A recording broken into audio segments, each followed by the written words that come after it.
Hey man, out here. Yeah, that's a nice little breeze. Biggest fan too.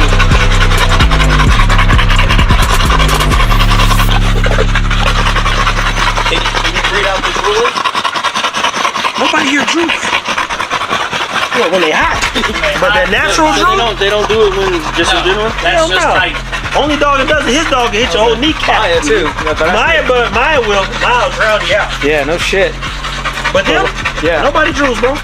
I couldn't do it. If any of these dogs do, they get removed. I was about to, that was my thing, man. These big dogs, they be fucking drooling all the time, bro. Oh, man.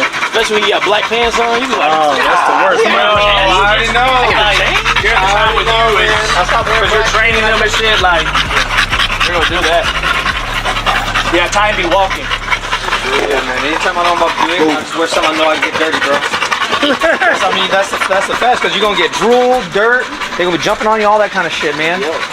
You get holes in your fucking shorts, all that stuff, tearing shit up. Yeah, like you said, you just got a hole in your shirt. I know, man. Gotcha.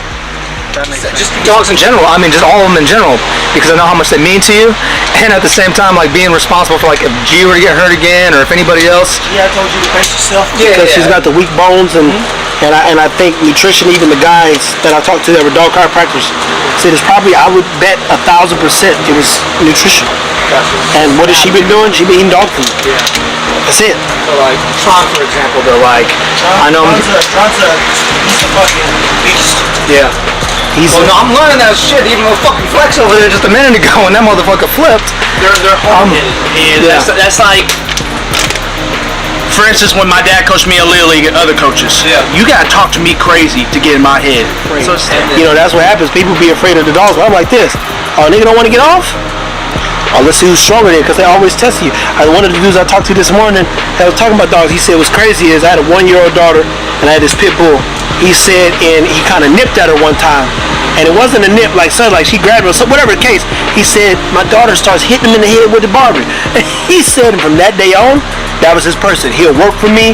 I could down him, go six hours in fucking rows. But when he came back home, that was her dog. Dogs are gonna test you, man. They gonna always try you. But I'm like, I wish a nigga would. But, and then like you said, you always got to set your boundaries, and you got to match whatever they're doing. If they're not listening, you got to make sure that they're paying attention enough. And they know what they're supposed to be doing, they're seeing what they can get away with. Because if that doesn't happen, it's going to continue to get worse and worse and worse.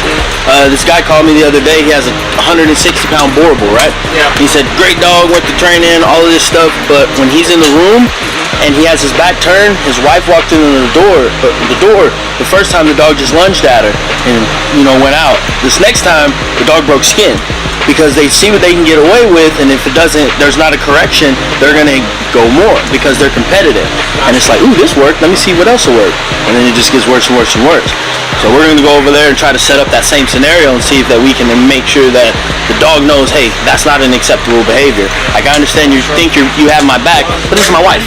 You know what I mean? So you just got to make sure you set the boundaries for the dog. So then how do you set proper boundaries? What does that look like?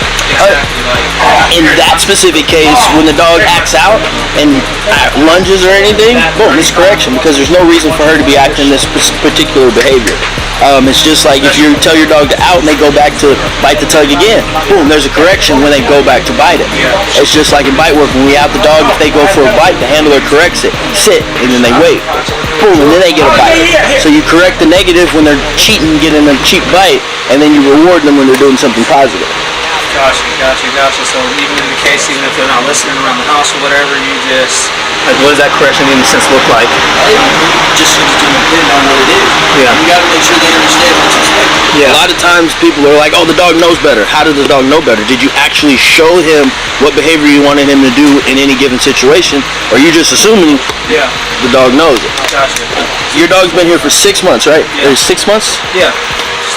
Alright, you out here? Alright, bro. Appreciate you. Back quick. Alright, boss. At 6 months old, do you remember what you were doing? Nope.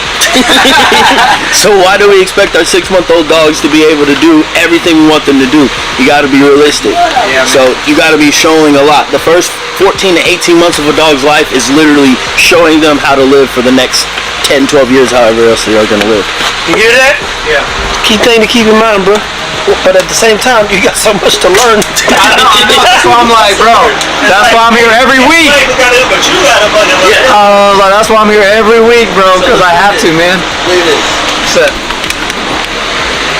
I wrote this down yesterday when I was at work. Basics before moving to advanced. I'll read my last. So 3 things I wish I knew. Be clear on basics before moving to advanced moves. Take your time and stop while you're ahead. Come back to it. Yeah, and I gotta work on all those. I like to get ahead of myself, man, because I'm excited about this process. Like, I mean, it's because I enjoy it. I really do. And just even watching her grow and even the things that she's picking up, and even working with the other dogs, starting to gain their respect just a little bit.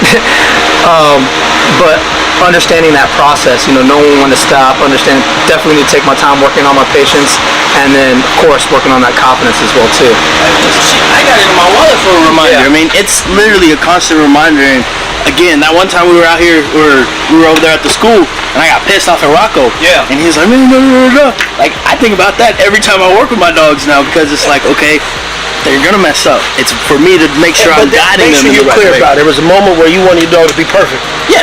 And it's just practice. But keep in mind, people, I said this before, there's no such thing as an expert. Period.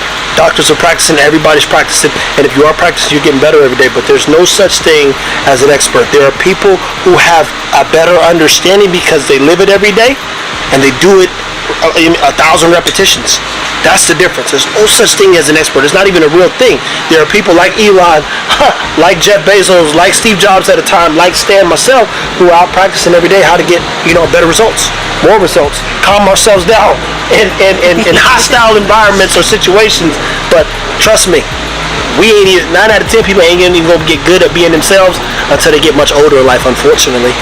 And that's the trick too. It's knowing like, hey, maybe I ain't even having the best day. You got like, damn, how did my day start today? Sometimes you got to take a step back and be like, didn't start off that good. Let me make sure I don't take it out on my dog. Because now every little thing, believe it or not, talked about anxiety with the homie the other day. If you ever get T-boned or hit in the car, hit in the back, rear-ended, every time a car pull up on you, you're going to have anxiety for the next 5, 6, 7 years. Now imagine that anxiety now, carrying a whole day. You got that little thing, you're not thinking about it, and then something happened, you flip out on somebody. But you've been driving all day.